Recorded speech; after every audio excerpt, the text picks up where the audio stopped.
అధికారంలోకి నేనొస్తే చాలు, పరిగెడుతుంది, సింగపూర్ని తలదన్నేలా తీర్చిదిద్దుతాను, ఆస్ట్రేలియా సింగపూర్ విదేశాలను దాటేస్తాను అంటూ అధికారంలోకి రాకముందు కూటమి అధినేత ఆంధ్రప్రదేశ్ ప్రస్తుత ముఖ్యమంత్రి చంద్రబాబు నాయుడు గారు చెప్పిన మాటలు ఇప్పటికీ కళ్ళాడ కనబడుతున్నాయి, వీడియో సాక్ష్యంగా బయటపడుతున్నవి.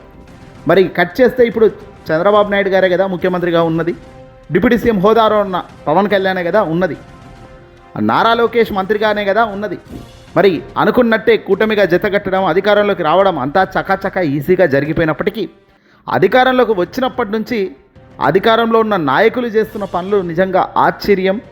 చరిత్ర మొత్తం కూడా తిరగరాసే కార్యక్రమం. రాష్ట్రంలో అధికారంలోకి వచ్చిన నాటి నుంచి అందిన కాడికి అప్పులు చేయడమే ఆనవాయితీగా మార్చుకున్న చంద్రబాబు సర్కార్ వాటిని ఏమాత్రం ప్రతిఫలం లేని రెవెన్యూ వ్యయానికి మళ్లించడమే ఇక్కడ పెద్ద పెద్ద వాళ్లకు సైతం ఆశ్చర్యానికి గురి చేసే అంశం. అప్పులు భారీగా పెరుగుతుండగా ఆస్తులు నలిగిపోతున్నాయి. ఈ ఆర్థిక ఏడాది తొలి 3 నెలల్లోనే ఏకంగా 33,612 కోట్లు బడ్జెట్ అప్పు చేసినట్లుగా కేంద్ర సంస్థలో భాగంగా ఉన్న కాగ్ నెలవారీ బడ్జెట్ సూచికల్లో వెల్లడించడం ఇప్పుడు గణాంకాలు చూస్తున్న లాజికల్ అందరికీ కూడా అర్థమవుతుంది. అంటే సగటున నెలకు 11,000 కోట్లకు పైగా అప్పులు చేస్తుండటంతో రాష్ట్రం రుణాల ఉబ్బిలో దారుణంగా ఇరుక్కపోబోతుంది అనేదే నిపుణులు చెబుతున్న హెచ్చరిక. ప్రజల తలసరి ఆదాయాన్ని, రాష్ట్ర ప్రభుత్వ రాబడిని పెంచకపోగా అప్పులు అడ్డంగా చేసుకుంటూ పోవడమే ఇక్కడ దారుణం. మరోపక్క ప్రభుత్వ ఆస్తులను ప్రైవేట్ పరం చేస్తూ ఇన్ని అప్పులు చేసినా ఇంత దారుణంగా అప్పులు చేస్తున్నారు కదా, మరి కనీస అభివృద్ధి, కనీస సంక్షేమం ఏమైనా హామీలు ఏమైనా ముందుకు పోతున్నాయా అంటే హామీలు కాదు, డబ్బంతా జేబులోకే పోతుంది తప్ప మరొకటి కాదు. నిరుద్యోగులకు నిరుద్యోగ భృతి లేదు, ఉద్యోగులకు ఉద్యోగాలు ఇచ్చిన పరిస్థితి లేదు. మంగళవారం వస్తే చాలు చంద్రబాబు సర్కార్ 2,600 కోట్లు అప్పు చేస్తూ ముందుకెళ్తుంది. నేడు మరో ఈ మంగళవారం కూడా అదే పద్ధతిలో 2,600 అంటే 2,600 కోట్లు అప్పు చేస్తూ పోయింది.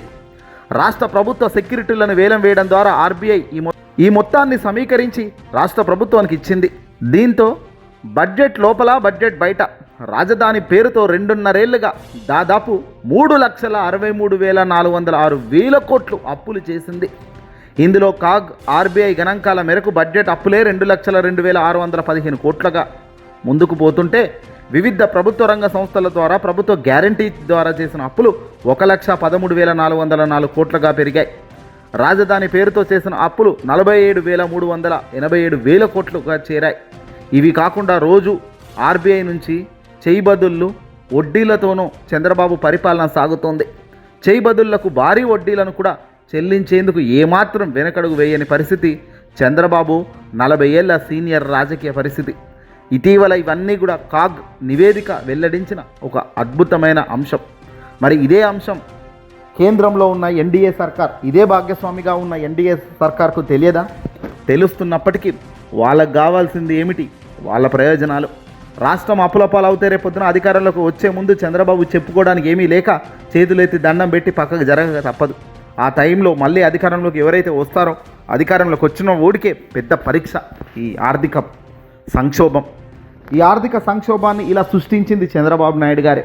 పైగా ఈ చంద్రబాబు నాయుడు గారికి బాగా తెలుసు, 2029లో జగన్మోహన్ రెడ్డి గారు కనుక ముఖ్యమంత్రి అయితే మొత్తం రాష్ట్రంలో ఎక్కడ ఏ అప్పు పుట్టకుండా, ఎక్కడ ఏది తాకట్టు పెట్టకుండా అంత దారుణంగా అప్పు మొత్తం సరిదిద్దుకున్నాడు. రేపొద్దున జగన్మోహన్ రెడ్డి గారు అధికారంలోకి వచ్చి ఏంట్రా బాబు ఇంత దారుణంగా అప్పులు చేశారని చెప్తే తనకు పరిపాలన చేత కాదట్లేదని, పరిపాలన అంటే నేనే అద్భుతంగా చేశానని చెప్పుకోవడానికి కూడా మళ్ళీ వెనకడుగు పోయే పరిస్థితి ఉండదు. కథాన జగన్ వచ్చాడు, రాష్ట్రంలో ఒక్క రూపాయి అప్పు పుట్టడం లేదు అతనికి అంటే కథాన నేనున్నప్పుడే బాగుండేదని మళ్ళీ రివర్స్ అటాక్ చేసేదానికి. అటు ఇటుగా జగన్కి ఏమైనా ఇబ్బంది అయ్యి అప్పులు పుట్టకపోయినా, పైసలు రాకపోయినా, ఇంకేదైనా చేయకపోయినా చూసారా తమ్ముళ్ళు, రాష్ట్రం అభివృద్ధి ఆగిపోయింది. జగన్ను చూసి ఎవడు రూపాయడం లేదు, అసలు జగన్ ఎవడు నమ్మడమే లేదు అంటూ కూడా ప్రచారం చేస్తాడు. సామాన్య ప్రజలకు బహుశా లెక్కల గురించి అంత అవగాహన, రాష్ట్ర వ్యాప్తంగా ఆర్థిక పరిస్థితి గురించి తెలియదు కాబట్టి నిజంగా చెప్పిందే ఊసులాగా నమ్మే పరిస్థితి ఉంటుంది. కానీ వాస్తవం ఏంది? లక్షల కోట్ల అప్పు చేశాడు. సహజంగా జగన్మోహన్ రెడ్డి గారు తన 5 ఏళ్లలో కలిపి కూడా ఇంత పెద్ద మొత్తంలో అప్పు చేయలేదు. కానీ 2.5 సంవత్సరాల్లోనే చంద్రబాబు నాయుడు గారు కూటమి సర్కార్ 3,63,000 కోట్ల అప్పులు దాటేశాయి. అంటే దాని అర్థం ఏంటి? రాబోయే ఇంకో 2.5 సంవత్సరాల్లో ఇంకో 3 లక్షలు, ఇంకో 2.5 లక్షలు, ఇంకో 2,80,000 కోట్లు అప్పు చేస్తే దాదాపు ఒకే ఒక్క టర్ములో 5 ఏళ్ల టర్ములో దాదాపు 5.5 లక్షలు 6 లక్షల కోట్ల దాకా అప్పులు పోతే అసలు ఏమైనా ఉందా పరిస్థితి? ఇదే జగన్ ఆంధ్రప్రదేశ్లో 2019లో వైఎస్ఆర్సీపీ పార్టీ అధికారంలో ఉన్నప్పుడు జగన్మోహన్ రెడ్డి గారు అధికారంలోకి వచ్చినాక అప్పులు చేశారు. ఆ చేసిన అప్పును ప్రజలకు పంచారు. సంక్షేమ విధానానికి శ్రీకారం చుట్టాడు. ప్రతిరోజు సంక్షేమ పథకాలు ఏదో ఒకటి క్యాలెండర్ మాదిరిగా రిలీజ్ చేస్తూ ప్రతి నెలల ప్రజల ఖాతాలో డబ్బు పోయే కార్యక్రమం ఉండేది.